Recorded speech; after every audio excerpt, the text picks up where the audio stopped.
The second pneumatic that we worked on was a scissor prop at the Rocky Mountain Gathering, and that prop I have here again on a little wireless remote keychain so that I can push the button, although it may be infrared later. And here's what that looks like.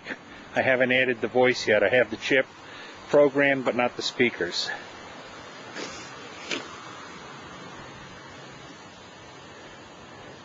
So she'll also scream or talk, and I'll move around the side so you can see the scissor operate on that.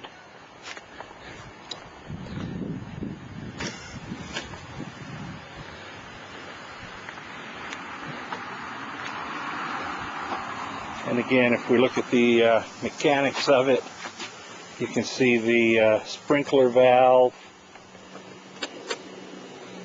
and power cord and everything just here holding it.